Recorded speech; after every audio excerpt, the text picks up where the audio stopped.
twins until she came along and said something that changed everything.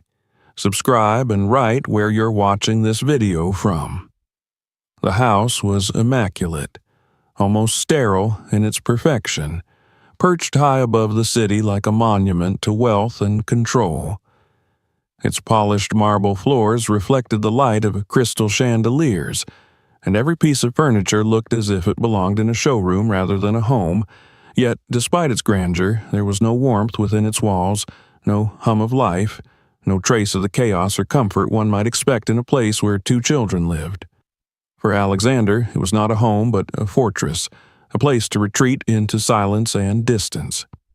Since his wife had died 2 years ago, the rooms had become increasingly quiet, save for the raucous sounds of his twins, which seemed only to underline how empty everything else was.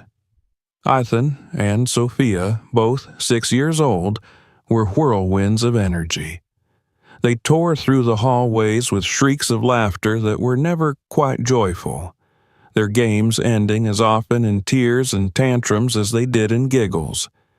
They painted on the walls, dismantled their toys just to see what was inside, and often turned their meals into elaborate messes that left the staff groaning in frustration.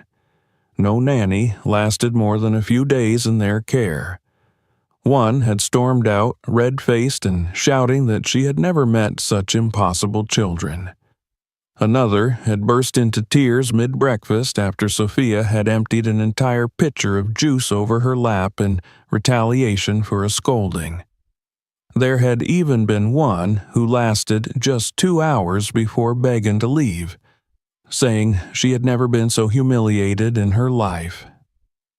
Alexander had watched all of it from a distance, detached, his expression carefully neutral each time he signed a severance check or dismissed another failed hire. He had never been good at handling the children, not even when his wife, Emily, had been alive.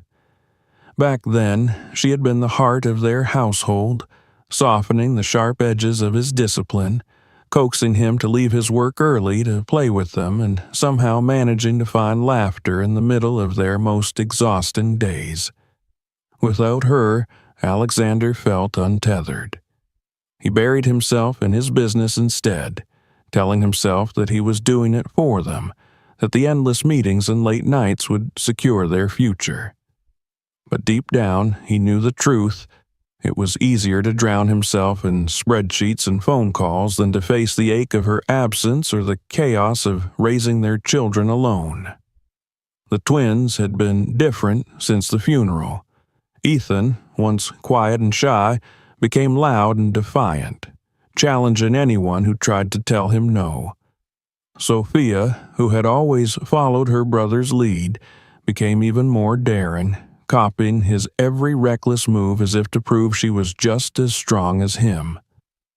The staff whispered about their antics, about how wild they were, but Alexander knew it was more than mischief.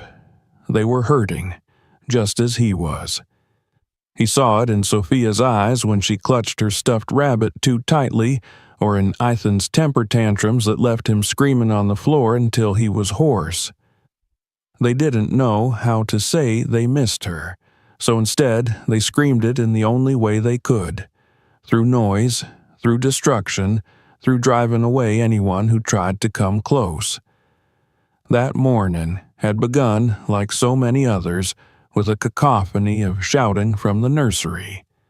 Sophia had locked herself in the bathroom, refusing to come out, while Ethan banged on the door, demanding she return his favorite toy car. Their argument had spiraled so loudly that the last nanny, an exhausted woman named Helen, had finally thrown up her hands and declared she was done.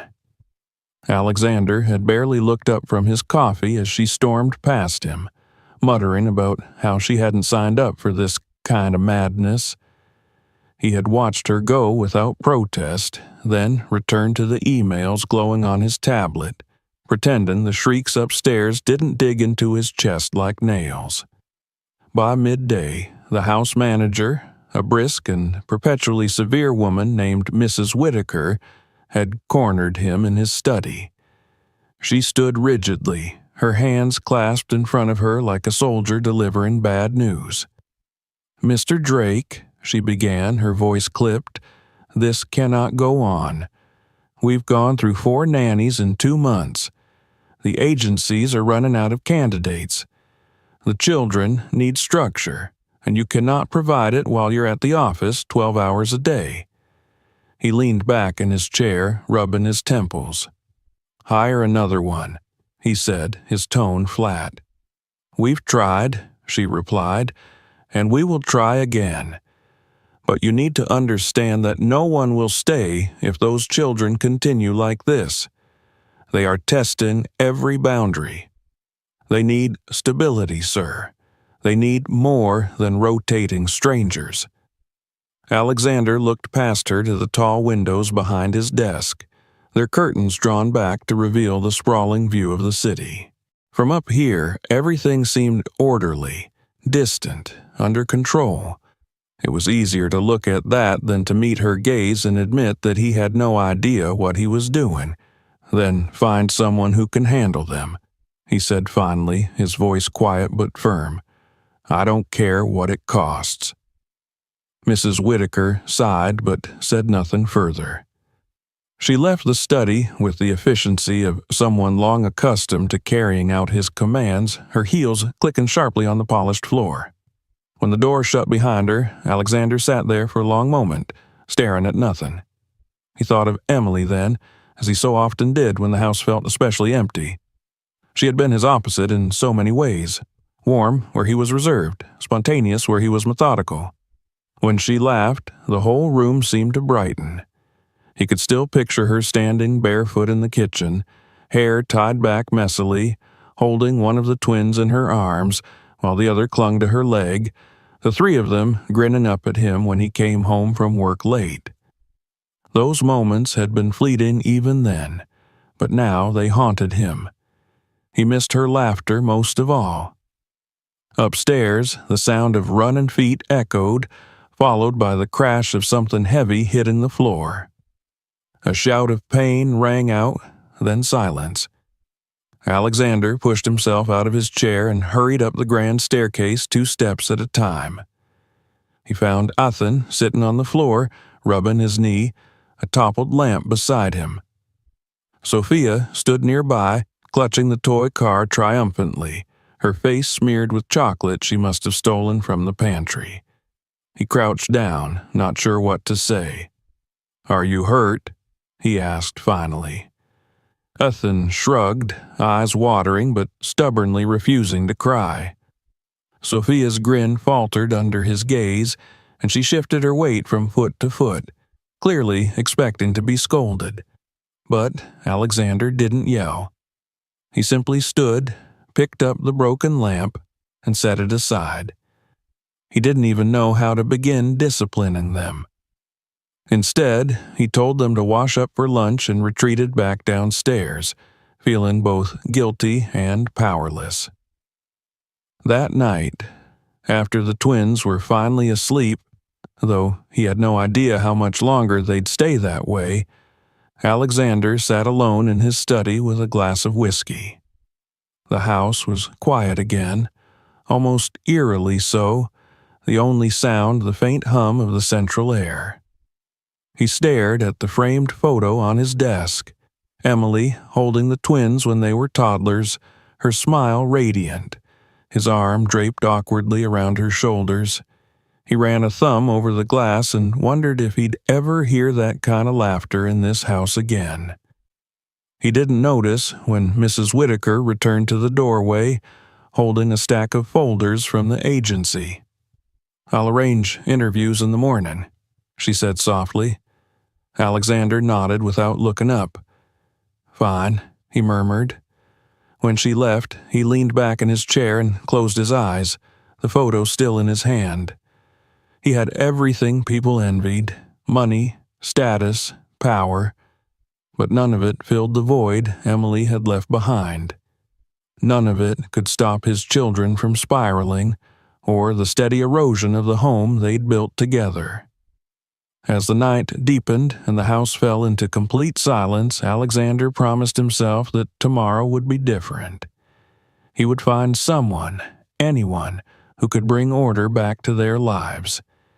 He didn't know it yet, but that promise would mark the beginning of everything that was about to change. Morning came with the usual storm of noise that had become routine in Alexander's household. The twins were already awake by dawn, their footsteps thundering across the second floor, punctuated by shrieks of laughter and the occasional crash of something hitting the ground. From his room, Alexander listened with the dull resignation of a man who had grown accustomed to chaos. He hadn't slept much, his mind restless after another evening spent staring at old photographs and wondering how long they could continue this way. Today, however, was different. Today, Mrs. Whitaker had arranged interviews with several new candidates from the agency. Alexander had agreed to be present for at least the first few, though he doubted any of them would last. Downstairs, the dining room table had been set meticulously for breakfast, but the order did nothing to calm the disorder upstairs. As Alexander sipped his coffee, the distant sound of Sophia screaming about her missing doll echoed through the hall, followed by Ethan's triumphant laugh. Mrs. Whitaker appeared shortly after, holding a clipboard and wearing the same pinched expression she always had on days like this. "The first interview is in 20 minutes," she announced. Her voice was brisk, businesslike, as though they were preparing for a corporate meeting rather than another doomed attempt to hire someone who could survive under their roof. Alexander simply nodded. "Fine. Let's get it over with." By the time the first candidate arrived, a middle-aged woman named Mrs. Palmer, the twins had already staged their first rebellion of the morning. They burst into the foyer mid-introduction, each covered in streaks of washable paint, shouting accusations at each other about who had ruined whose picture. Mrs. Palmer flinched at the sight and instinctively stepped back, clutching her handbag like a shield. Within 5 minutes, she muttered a hasty excuse about another appointment and left, her shoes clicking rapidly down the marble steps as though she couldn't escape fast enough. The next two candidates fared no better. One tried to assert authority, raising her voice at the children, only for Sophia to retaliate by knocking over a vase. The other attempted to ignore their antics, speaking instead to Alexander about her years of experience, until Ethan stealthily unzipped her handbag and released a small toy mouse inside. Her scream echoed through the halls and she bolted, declaring the situation untenable. By late morning, Alexander was tired of the entire charade. He sat in his study between interviews, staring blankly at the open files on his desk, half listening to the muffled laughter of the twins down the hall. It was only Mrs. Whitaker's unyielding insistence that kept him from calling the whole thing off. "Sir," she said firmly as she entered, "we have one more candidate. She's from a different agency, recommended off the record. I was hesitant at first, but we are running out of options. She'll be here in 10 minutes. Alexander looked up from his desk, his expression skeptical. "Another one? You think this will be any different?" Her gaze didn't waver. "We won't know unless we try." The knock came precisely on time. Mrs. Whitaker answered the door, ushering in a woman who stood with quiet composure amidst the chaos of the entry hall. Monica was in her early 30s, dressed simply in a cream blouse and dark slacks, her dark skin luminous against the soft morning light streaming through the windows. There was something unhurried about her movements, as though she were untouched by the disorder that had sent so many others running. She smiled warmly, but didn't rush forward, her eyes taking in the surroundings, the polished floors, and the faintly disheveled toys abandoned in corners. Alexander descended the staircase slowly, observing her. His first impression was that she was entirely ordinary. No airs, no stiff professionalism. Yet, when she looked at him, there was an unmistakable steadiness in her gaze that held his attention longer than he expected. "Mr. Drake," Mrs. Whitaker began, "this is Monica Harris. She has prior experience with childcare, though her background is somewhat unconventional." Unconventional. That word made Alexander raise an eyebrow. He didn't ask further, not yet. Instead, he gestured for them to proceed into the drawing room, where interviews had been held countless times before. The twins, drawn by curiosity, appeared on the stairs. They peered between the banisters, whispering to each other in what they thought were secretive tones. When Sophia dropped her doll with a loud clatter, Monica looked up toward the sound but didn't flinch. She simply smiled, lifting a hand in a casual wave. "Hello," she said softly. Sophia blinked. Ethan narrowed his eyes. They had seen nannies before, some overly sweet, others harsh and barking orders, but none of them greeted them like that, without demand or judgment. For reasons neither of them could explain, they didn't immediately run or yell. They just stared back. Alexander noticed this too. He folded his arms, studying the interaction. Usually, within seconds of a new arrival, the twins would unleash their full arsenal of chaos. But now they seemed hesitant, almost wary. The interview itself was brief. Monica spoke with calm confidence, describing her years working in early education and private homes. She didn't oversell herself, nor did she fawn over Alexander as some candidates had. When Mrs. Whitaker pressed her with the usual warnings, difficult children, long hours, strict household rules, Monica only nodded. "I understand," she replied simply. Alexander asked her one question. "Do you think you can handle them?" He tilted his head toward the landing where the twins still lingered, whispering and watching. Monica's smile deepened, not mocking, not overconfident, just assured. "Yes," she said, "children act out when they feel unheard. I know how to listen." It was such a simple answer, but it lingered in the room like a challenge. By afternoon, Alexander gave his reluctant approval. He told himself it was only temporary, another trial like all the rest. He didn't expect her to last any longer than the others. As he returned to his office to prepare for a conference call, he glanced back once at Monica. She was standing at the base of the stairs now, her eyes on the twins. "Are you ready to show me around?" she asked them lightly. Sophia, to his surprise, nodded. By evening, there was a small but noticeable shift in the air. Monica unpacked her single, modest bag in the guest suite that would serve as her quarters, humming softly as she arranged her few belongings. The twins hovered near her door, as if waiting to see if she would shoo them away like every other nanny had. Instead, she simply left it open, inviting them in wordlessly, while she organized their crayons into neat rows on the desk. Later, as Alexander passed by the hallway, he paused at the sound of laughter. Genuine laughter, not the frantic or defiant kind he'd grown used to. He peeked in without announcing himself. Monica was sitting cross-legged on the floor with both children, who were busy stacking blocks into an unsteady tower, cheering every time it wobbled dangerously but stayed upright. For a moment, Alexander just stood there, unseen, listening. It was the first time in months the house didn't feel suffocating. He turned away quietly, unsure what to make of it. When night fell, he retired to his room and sat on the edge of his bed, staring out the window at the city lights in the distance.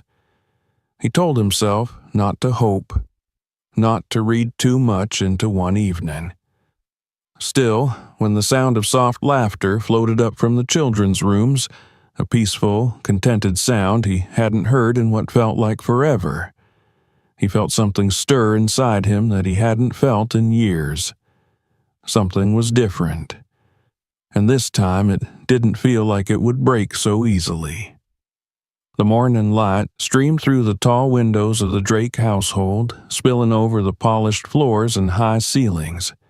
It was a quiet dawn, the kind that usually marked the start of another chaotic day. Yet there was something subtly different in the air. Alexander rose early, as he always did, but for the first time in months he noticed that the house didn't feel quite as heavy. There was no immediate shouting from upstairs, no sound of running feet or slamming doors. Instead, there was a faint murmur of voices, low and even, punctuated by the occasional giggle. He followed the sound to the kitchen, half expecting to find disaster. Instead, he paused in the doorway, momentarily taken aback. Monica was already there, her sleeves rolled up, standing at the counter with Sophia perched on a stool beside her, and Ethan crouched on the floor, watching intently. The smell of warm batter and fruit filled the air. She was letting them help make breakfast, guiding their small hands as they stirred ingredients in mismatched bowls. Flour dusted the counter, streaked faintly across Sophia's cheek, but neither child seemed to care. Alexander leaned against the frame, unnoticed for a moment, observing. He wasn't sure what startled him more, that they were calmly engaged, or that they were laughing, real, unguarded laughter that didn't sound like mischief or defiance. Monica looked up and spotted him. "Good morning," she said with a simple smile, not pausing in her work. "We're making pancakes." Sophia twisted in her seat, grinning, "with chocolate chips." "Only because Ethan asked nicely," Monica added, giving the boy a small nod of approval. Alexander raised an eyebrow. He had seen countless mornings devolve into chaos before the children had even made it downstairs. And yet, here they were, quiet and focused, listening to instructions as if this was perfectly normal. He didn't quite know what to say. By the time the pancakes were ready, the table was set not by Mrs. Whitaker, as it usually was, but by the twins themselves. Monica had turned it into a game, assigning them missions to place utensils and napkins without dropping anything. Their excitement over something so small seemed to puzzle Alexander, but he said nothing, simply taking his place at the head of the table. He noticed how easily Monica moved between them, serving food with practiced ease, answering their chatter without missing a beat. After breakfast, instead of scattering into separate rooms or starting another argument, the twins stayed with her.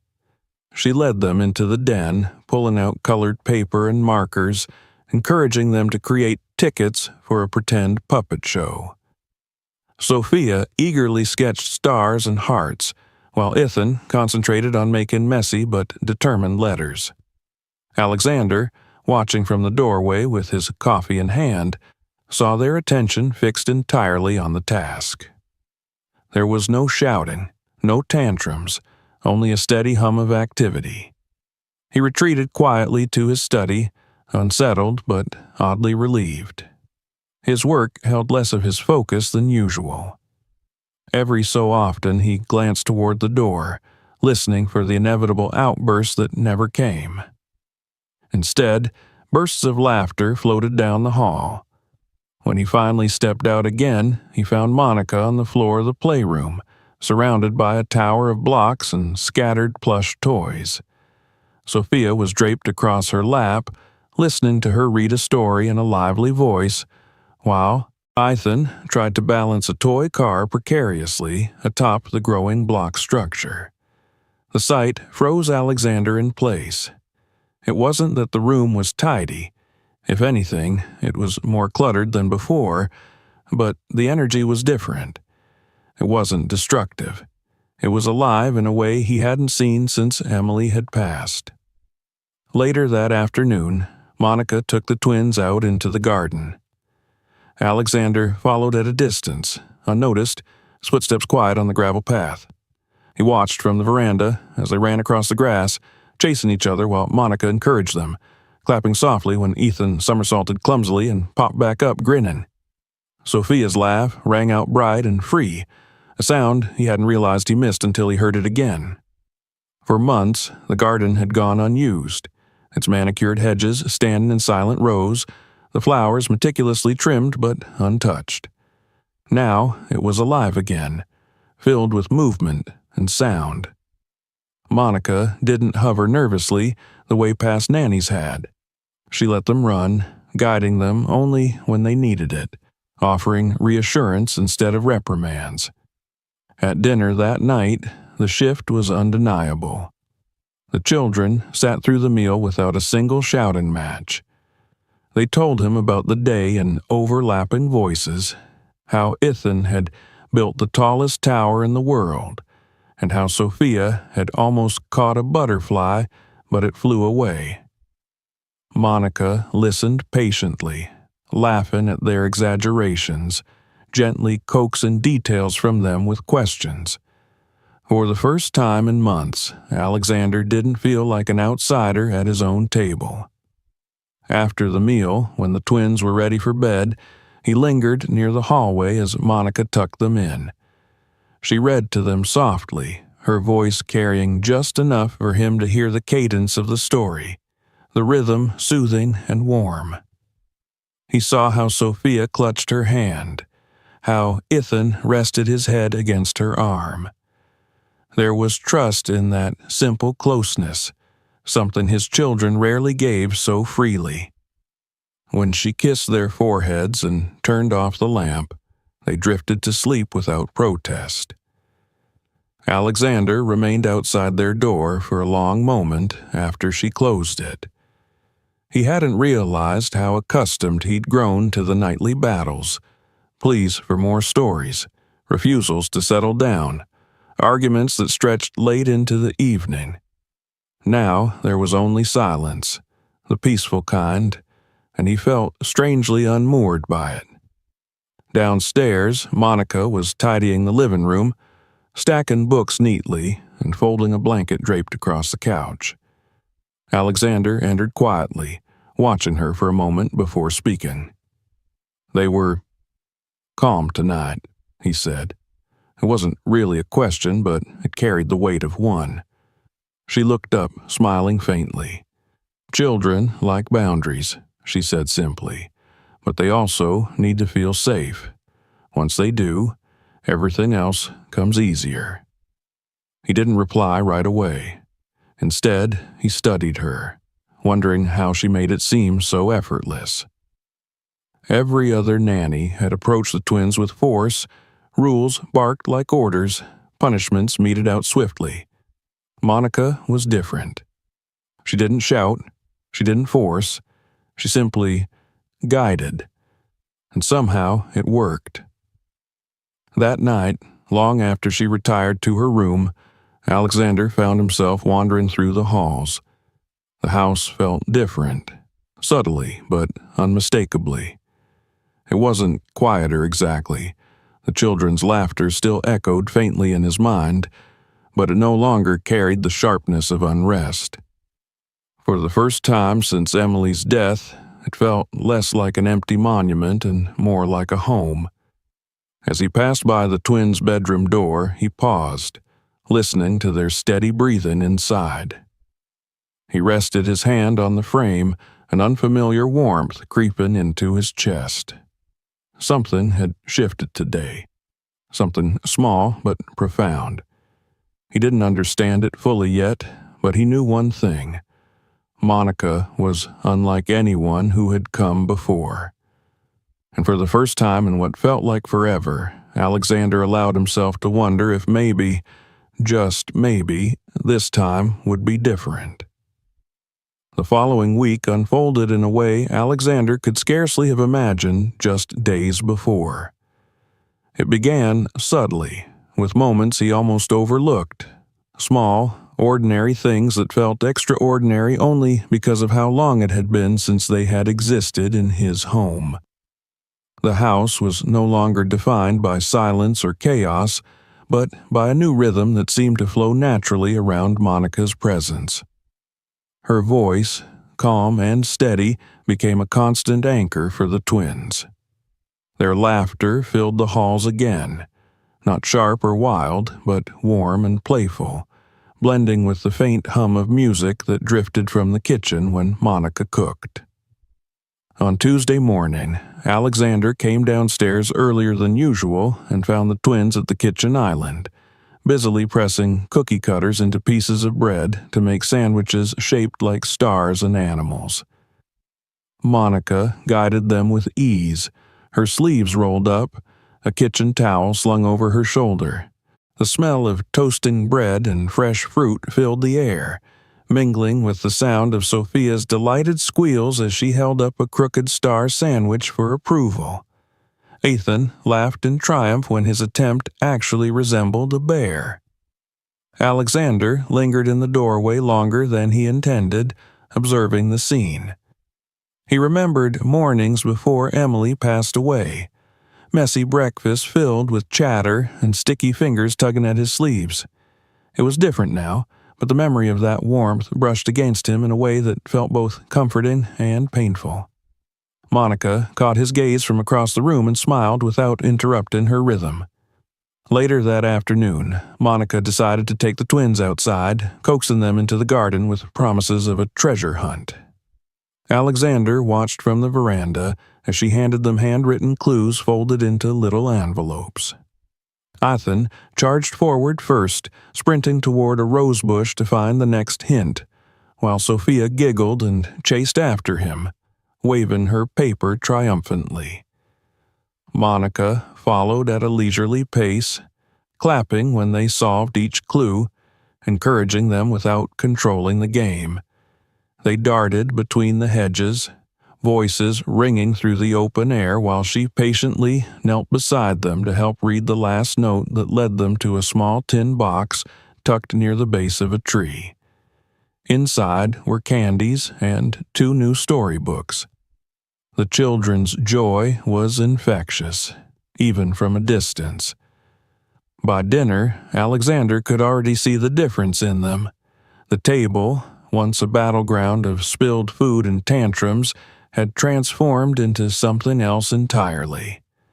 The twins spoke animatedly about their treasure hunt, interrupting each other in their eagerness to share details, while Monica listened and nodded, gently steering their conversation back to turn-taking when it spiraled too wildly.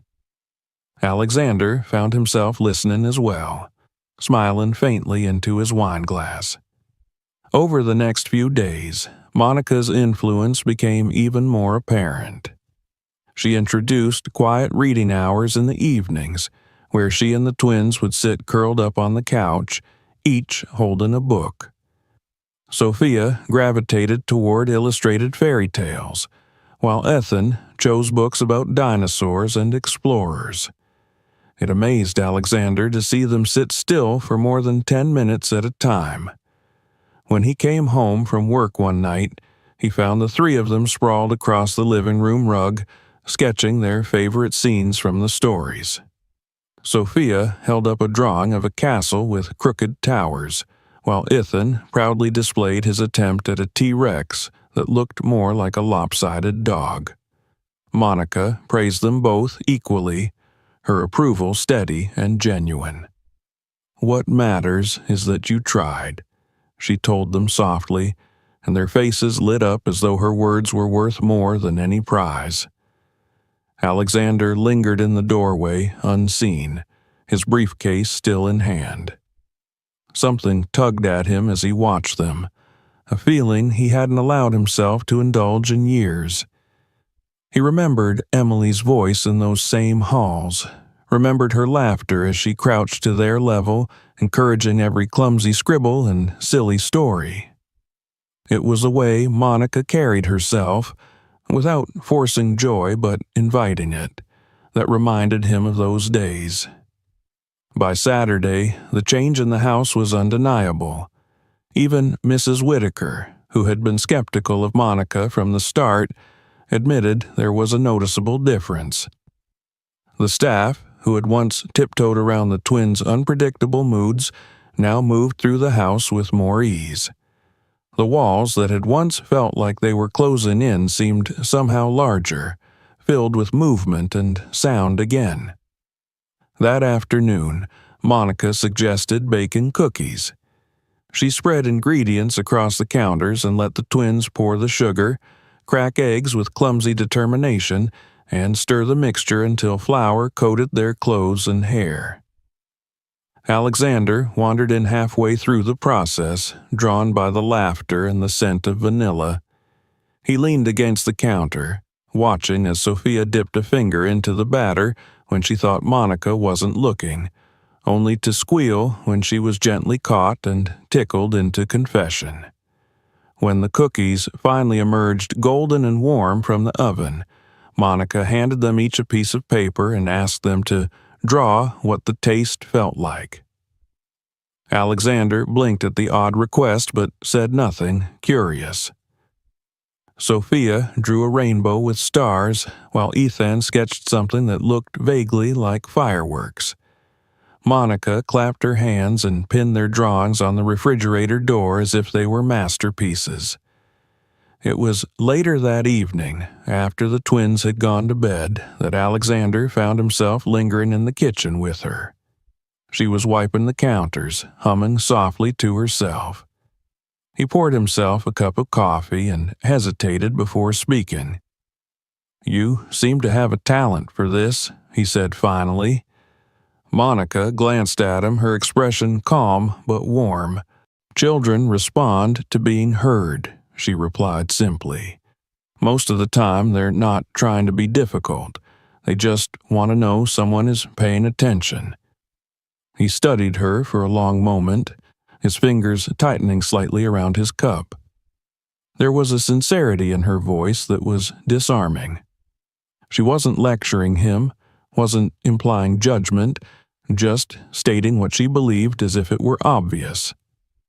Their eyes met briefly, and he felt a strange jolt, something fleeting but undeniable.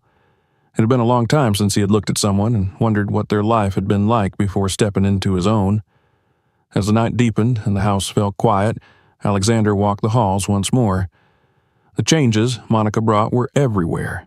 The small drawings pinned up by the twins, the faint scent of cookies still lingering in the air, the low hum of peace that hadn't existed there in years. He paused outside the twins' bedroom, listening to their steady breathing, then glanced down the hall toward Monica's door, slightly ajar, with a sliver of warm light spilling out. Something in him shifted then, a sense that what was happening in his home was more than temporary, more than just another fleeting attempt to impose order. It felt real, lasting, like the slow reawakening of a part of him he had buried with his grief. And though he couldn't quite name it yet, he knew this was only the beginning. The next few days passed in an almost surreal rhythm. The house, once defined by its cold grandeur and constant disarray, now carried the warmth of something Alexander hadn't dared to hope for, a home that felt alive again. Each morning, he awoke to the sound of soft laughter coming from the kitchen, the faint clinking of dishes, and Monica's low, steady voice guiding the twins through their breakfast rituals. The quiet dread that used to sit in his chest at the start of every day had begun to fade, replaced by something gentler, though he still resisted admitting what it was. One evening, while the twins sprawled out on the living room rug with their art supplies scattered around them, Monica knelt between them, patiently helping Sophia outline a butterfly, while Ethan concentrated fiercely on drawing a rocket ship. Alexander stood at the doorway, unnoticed, taking in the sight. The room, illuminated by the golden glow of the lamps, was alive with color and laughter. There was a softness to Monica's posture, The way she leaned towards the children, her head tilted just enough to listen intently when they spoke. He found himself memorizing those little details.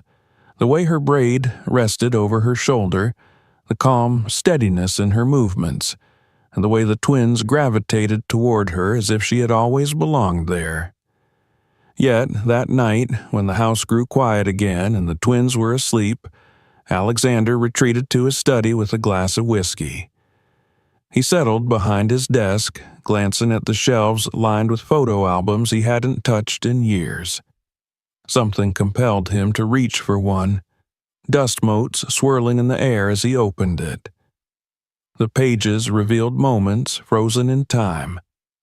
Emily smiling at a family picnic, the twins as toddlers clinging to her legs, birthday cakes, vacations, candid snapshots of laughter. His chest tightened as he flipped further, arriving at the last photographs taken before her illness consumed her completely. It was then that he saw it. In one picture, an image he barely remembered, Emily sat in a hospital bed, smiling weakly, holding the twins in her arms. Beside her stood a nurse, her face partly turned toward the camera. The image was grainy, and the lighting was poor, but there was something unmistakable about her profile, the curve of her jaw, the shape of her eyes. His heart lurched. It looked like Monica. He closed the album abruptly, the sound echoing in the quiet room. His rational mind told him it could be coincidence.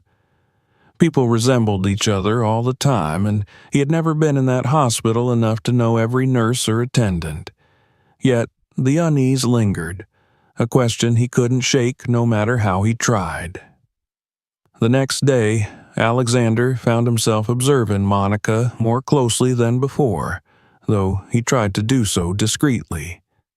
At breakfast, he noticed how she prepared Sophia's plate exactly the way Emily used to, cutting toast into triangles, spreading jam evenly to the edges. He told himself it was simply common sense, but the familiarity unsettled him. Later, when the twins begged Monica to read their favorite bedtime story, he lingered outside their door, listening to the cadence of her voice. It was calm and measured, different from Emily's, yet it stirred something buried deep inside him as though he were standing on the edge of a memory he couldn't fully grasp. Even Mrs. Whitaker seemed to sense his growing distraction. She approached him in his study late that evening, her expression cautious. "Sir," she began carefully, "I've noticed you've been watching her more closely." He set down his pen and met her gaze. "She's done wonders with the children," he said, his voice deliberately neutral. "That she has," Mrs. Whitaker agreed, though there was a trace of something else in her tone. Concern, perhaps, or curiosity. But it's unusual. No one has ever managed to settle them so quickly. It's almost as if she already knows them. Her words mirrored his own unspoken thoughts. He dismissed her with a curt nod, but once she left, he sat back in his chair, staring at nothing. Meanwhile, Monica remained unchanged in her demeanor. She continued to guide the twins with gentle patience, never raising her voice, never faltering. If she noticed Alexander's watchful gaze or the subtle tension in his posture, she didn't let on. That night, long after everyone else had gone to bed, Alexander left his study again and wandered the quiet halls. He found himself near the kitchen and froze when he saw a faint light spilling from under the door. Pushing it open silently, he saw Monica standing at the counter in her nightclothes, her hair loose around her shoulders. She didn't see him at first. She was holding something small and metallic in her hands, a tin box, worn and faded. She opened it carefully, and he glimpsed what was inside: a few old photographs and what looked like a sealed envelope. Before he could say anything, she closed the box quickly and tucked it back into her bag. When she turned and saw him in the doorway, she startled slightly, but composed herself. "I didn't mean to disturb you," Alexander said, his voice lower than usual. "It's fine," she replied gently, her face unreadable. "I couldn't sleep." There was a moment of silence between them. He wanted to ask about the box, about the photographs, about why her face in that old hospital picture haunted him, but he didn't. Instead, he nodded faintly and stepped back, allowing her to pass him with a polite good night. When she disappeared down the hall, Alexander stood alone in the kitchen, staring at the place where she had been. The unease in his chest deepened, but alongside it was something else, a strange pull he didn't understand, one that made it harder to separate curiosity from something more personal. The following morning, everything seemed normal again. The twins woke early, their laughter echoing down the halls as they ran to find Monica. Alexander sat at the breakfast table, distracted, his coffee growing cold. He watched her move through the kitchen, guiding the children through their morning routine, her voice steady and reassuring. There was nothing outwardly unusual, nothing that gave him any answers.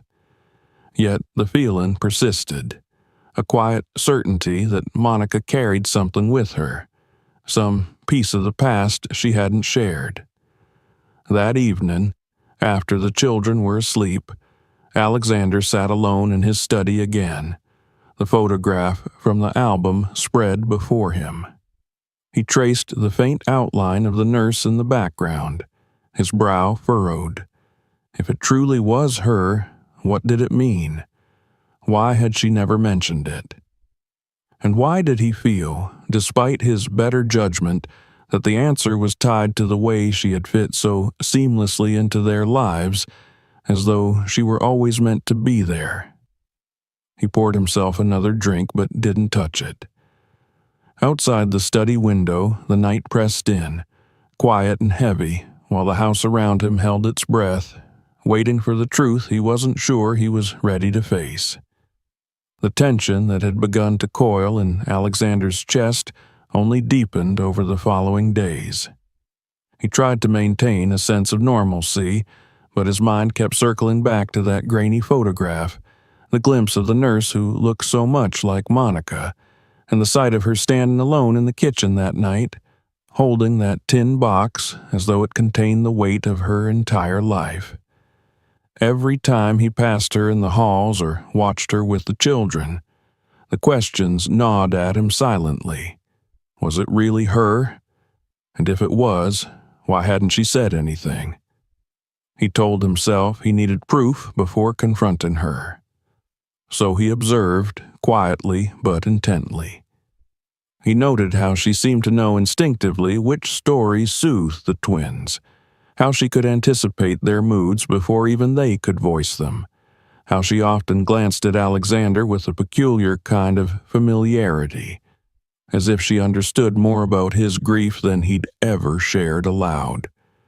It wasn't simply her patience or skill, there was something deeper, something rooted in knowing. On the third evening of his silent questioning, after the twins had gone to bed and Monica had retreated to her room, Alexander lingered in the study. He opened the photograph again and stared at it for what felt like hours. Finally, as though driven by something beyond reason, he rose and went to find her. He knocked lightly at her door. For a moment, there was no answer, and he wondered if she'd already fallen asleep. Ethan tried to balance a toy car precariously atop the growing block structure. The sight froze Alexander in place. It wasn't that the room was tidy. If anything, it was more cluttered than before, but the energy was different. It wasn't destructive. It was alive in a way he hadn't seen since Emily had passed. Later that afternoon, Monica took the twins out into the garden. Alexander followed at a distance, unnoticed, his footsteps quiet on the gravel path. He watched from the veranda as they ran across the grass, chasing each other while Monica encouraged them, clapping softly when Ethan somersaulted clumsily and popped back up grinning. Sophia's laugh rang out bright and free, a sound he hadn't realized he missed until he heard it again. For months, the garden had gone unused, its manicured hedges standing in silent rows, the flowers meticulously trimmed but untouched. Now it was alive again, filled with movement and sound. Monica didn't hover nervously the way past Nanny's had. She let them run, guiding them only when they needed it, offering reassurance instead of reprimands. At dinner that night, the shift was undeniable. The children sat through the meal without a single shouting match. They told him about the day in overlapping voices, how Ethan had built the tallest tower in the world, and how Sophia had almost caught a butterfly, but it flew away. Monica listened patiently, laughing at their exaggerations, gently coaxing details from them with questions. For the first time in months, Alexander didn't feel like an outsider at his own table. After the meal, when the twins were ready for bed, he lingered near the hallway as Monica tucked them in. She read to them softly, her voice carrying just enough for him to hear the cadence of the story, the rhythm soothing and warm. He saw how Sophia clutched her hand, how Ethan rested his head against her arm. There was trust in that simple closeness, something his children rarely gave so freely. When she kissed their foreheads and turned off the lamp, they drifted to sleep without protest. Alexander remained outside their door for a long moment after she closed it. He hadn't realized how accustomed he'd grown to the nightly battles, pleas for more stories, refusals to settle down, arguments that stretched late into the evening. Now there was only silence, the peaceful kind, and he felt strangely unmoored by it. Downstairs, Monica was tidying the living room, stacking books neatly and folding a blanket draped across the couch. Alexander entered quietly, watching her for a moment before speaking. They were calm tonight, he said. It wasn't really a question, but it carried the weight of one. She looked up, smiling faintly. Children like boundaries, she said simply, but they also need to feel safe. Once they do, everything else comes easier. He didn't reply right away. Instead, he studied her, wondering how she made it seem so effortless. Every other nanny had approached the twins with force, rules barked like orders, punishments meted out swiftly. Monica was different. She didn't shout, she didn't force, she simply guided. And somehow it worked. That night, long after she retired to her room, Alexander found himself wandering through the halls. The house felt different, subtly but unmistakably. It wasn't quieter exactly. The children's laughter still echoed faintly in his mind, but it no longer carried the sharpness of unrest. For the first time since Emily's death, it felt less like an empty monument and more like a home. As he passed by the twins' bedroom door, he paused, listening to their steady breathing inside. He rested his hand on the frame, an unfamiliar warmth creeping into his chest. Something had shifted today. Something small but profound. He didn't understand it fully yet, but he knew one thing. Monica was unlike anyone who had come before. And for the first time in what felt like forever, Alexander allowed himself to wonder if maybe, just maybe, this time would be different. The following week unfolded in a way Alexander could scarcely have imagined just days before. It began subtly, with moments he almost overlooked, small, ordinary things that felt extraordinary only because of how long it had been since they had existed in his home. The house was no longer defined by silence or chaos, but by a new rhythm that seemed to flow naturally around Monica's presence. Her voice, calm and steady, became a constant anchor for the twins. Their laughter filled the halls again, not sharp or wild, but warm and playful, blending with the faint hum of music that drifted from the kitchen when Monica cooked. On Tuesday morning, Alexander came downstairs earlier than usual and found the twins at the kitchen island, busily pressing cookie cutters into pieces of bread to make sandwiches shaped like stars and animals. Monica guided them with ease, her sleeves rolled up, a kitchen towel slung over her shoulder. Then the door opened, and there she was, wearing a simple cardigan over her nightclothes, her expression calm but tinged with surprise. "Mr. Drake," she said softly, keeping her voice low so as not to wake the children. "Is everything all right?" He hesitated, then stepped closer, lowering his voice. "I need to ask you something," he said, his tone quieter than he intended. "Were you at St. Jude's Hospital 2 years ago, when my wife was there?" The question hung in the air like a held breath. For a long moment, Monica didn't speak.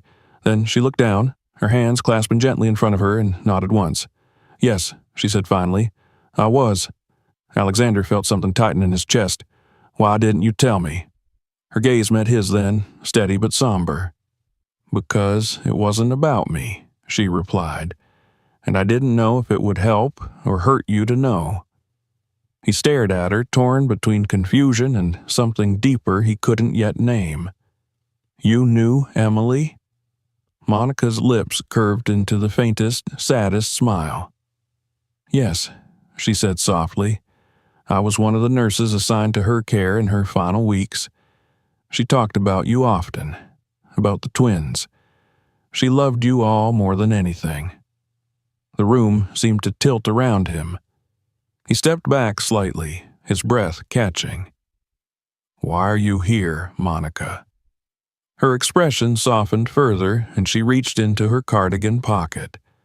When her hand emerged, it held the tin box he had seen before. She opened it carefully and drew out a sealed envelope, yellowed slightly at the edges from time, but still intact. She held it out to him with both hands. "She asked me to give this to you," Monica said. "I was supposed to deliver it after she passed, but the hospital closed shortly afterward, and I lost track of you. When I saw the posting for a nanny in your home, I knew it was my chance to fulfill my promise." Alexander took the envelope with trembling fingers. His name was written across the front in Emily's handwriting, the loops and curves of each letter achingly familiar. He hadn't seen her writing in so long that it almost felt like touching a ghost. His throat tightened as he stared at it, unable to speak for a long moment. Monica's voice was gentle when she continued. "She wanted you to have this when you were ready. And when I came here and saw you with the children, I think she knew you'd need it now more than ever." He swallowed hard, then glanced up at her. Did she know you'd come here?" Monica shook her head. "No, she couldn't have known, but she asked me to make sure her family would be all right, that someone would help if she couldn't. I didn't know it would be me, not until I walked through your door and saw the two of them standing there." Silence settled between them then, thick and heavy with the weight of memory. Alexander clutched the envelope in his hand and nodded, his voice rough. "Thank you," he managed. He returned to his study alone, closing the door quietly behind him. For a long time he simply sat there, staring at the envelope. His fingers traced over Emily's handwriting again and again, as though afraid that opening it might somehow erase her presence. Finally, he drew a sharp breath and broke the seal. Inside was a single page written in her careful hand. He read it slowly, each word sinking deep into him. "My love," it began, and already his eyes stung. If you're reading this, I'm gone. I wish more than anything that I could have stayed with you and the children. But I need you to promise me something. Don't lose yourself in grief. The twins need their father whole, not a shadow of the man you were. Let someone help you, even if it feels impossible. Let the house be full of laughter again, and when the time comes, don't be afraid to live, truly live, even without me. I want you to remember me with joy, not pain. Please, for them and for yourself. By the time he reached the end, tears blurred the ink. He pressed the page against his chest, closing his eyes as the ache he had buried so deeply finally surged forward, raw and unrestrained. It wasn't just sorrow. It was a strange, aching relief, as if her voice had reached across time to remind him that it was all right to let go. Hours passed before he finally folded the letter carefully and placed it back in its envelope. When he emerged from the study, the house was quiet and still, but it no longer felt suffocating. For the first time in years, he felt a faint lightness in his chest, fragile but undeniable. He walked down the hall toward the twins' room, pausing to glance inside. They slept peacefully, their faces relaxed and untroubled in the glow of the nightlight. Then his gaze shifted toward Monica's door, slightly ajar as it had been the night before. He stood there for a long moment, feeling the weight of what had passed between them, of the letter that now bridged his past and present. He didn't knock, not yet, but he knew, deep in his chest, that something had shifted irrevocably. Emily's words echoed in his mind. Let someone help you, let the house be full of laughter again. And for the first time he allowed himself to believe that maybe he could. Morning came softly, as though the world itself understood something had shifted. Alexander awoke before the sun fully rose, his thoughts still lingering on the letter he had read over and over in the quiet hours of the night. Emily's words echoed in his mind with a gentle persistence, urging him forward in ways he had resisted for so long. He dressed slowly, his movements unhurried, and descended the stairs to find the kitchen already alive with sound. Monica stood at the stove, stirring a pan of scrambled eggs while humming a tune so faint it barely rose above the sizzle. Sophia sat at the table with her hair in a crooked braid Monica must have done herself, drawing a picture of flowers with colored pencils scattered around her. Ethan was perched on a stool by the counter, swinging his legs as he buttered a piece of toast with far more focus than precision, smearing it unevenly to the edges. It was a scene so ordinary, yet so filled with warmth, that Alexander paused at the threshold and simply watched. Sophia noticed him first. She squealed and leapt from her chair, racing to him and wrapping her arms around his legs with unrestrained joy. "Daddy, Monica said we're having breakfast in the garden today," she announced, her voice bubbling with excitement. "Is that so?" Alexander asked, glancing toward Monica. She turned to meet his gaze, offering a small smile that felt both shy and knowing. "I thought it might be nice," she said softly. "It's a beautiful morning." He nodded, feeling an unfamiliar ease settle in his chest. Together they carried plates, cups, and a carafe of juice out to the garden, where the early light painted everything in soft gold. The table had been set beneath the old oak tree at the far end of the lawn, the same tree where Emily once used to sit with the twins on blankets, pointing out cloud shapes and weaving stories from them. For a moment, Alexander hesitated, but the sight of his children bounding ahead, their laughter carrying through the air, steadied him.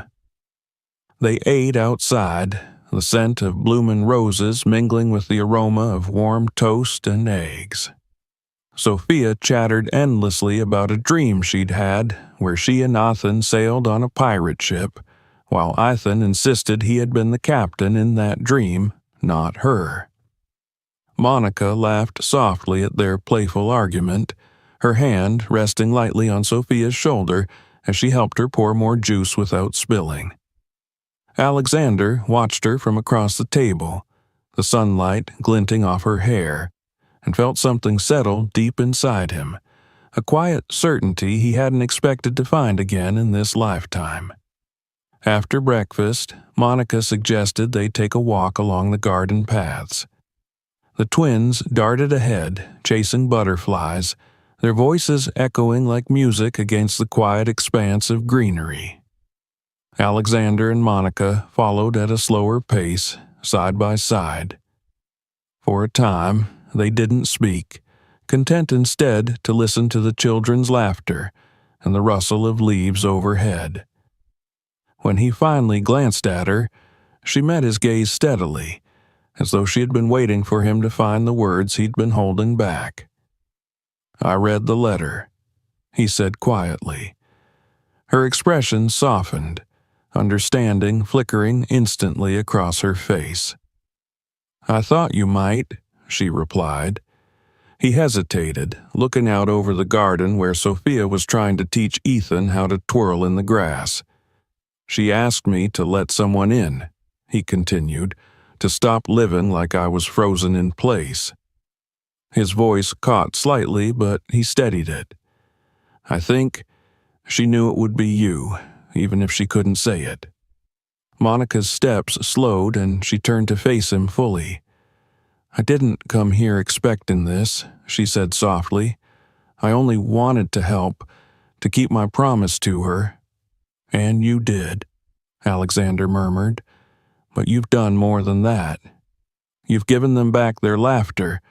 You've given me something I thought I'd lost forever." For a moment, silence hung between them, not heavy, but charged with something delicate, something new and unspoken. Monica lowered her gaze, but he reached out, his fingers brushing against her hand. She looked up then, meeting his eyes, and neither of them needed to say anything more. That afternoon, the house was alive in a way it hadn't been in years. The twins dragged blankets out to the garden and declared it their camp, insisting that Monica join them in building a fort between the trees. Alexander watched them from the veranda at first, his coffee cooling in his hand as he took in the sight of them laughing beneath the branches, their voices rising bright and clear. He set the cup aside and stepped down onto the grass, joining them as Sophia eagerly handed him one end of a blanket to tie. When they had finished, the four of them sat inside their makeshift fort, a mess of pillows and stuffed animals scattered around them, and for the first time in years, Alexander laughed freely, deep, genuine laughter that surprised even himself.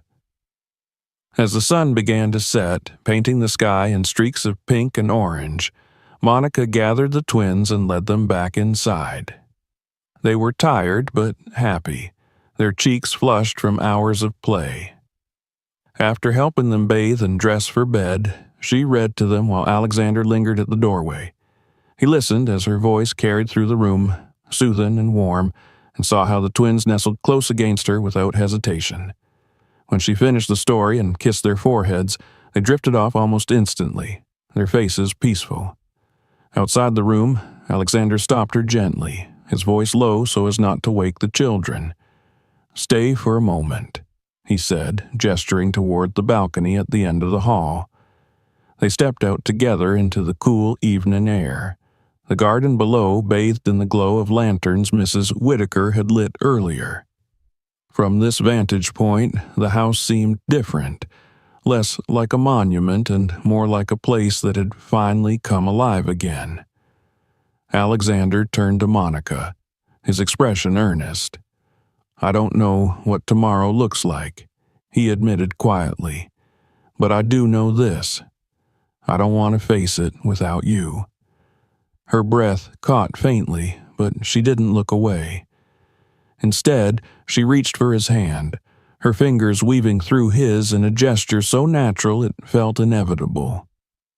The silence that followed was not the hollow kind that had haunted this house for so long, but a peaceful one, filled with unspoken understanding. Below them, the faint laughter of the twins stirred in their dreams, a sound that seemed to seal everything in place. That night, as Alexander finally turned in, he felt something he hadn't felt in years. The ache of loss was still there, but it no longer defined him. In its place was the quiet beginning of something new, a sense of hope, fragile but real, and the certainty that his home was no longer just a house of memories, but one of living, breathing love. And as dawn came again the next morning, it carried with it not just another day, but the first of many where laughter and warmth would no longer feel like strangers within those walls. If you enjoyed this story, make sure to subscribe and turn on notifications so you don't miss the next one. Check out our other videos for more stories like this and share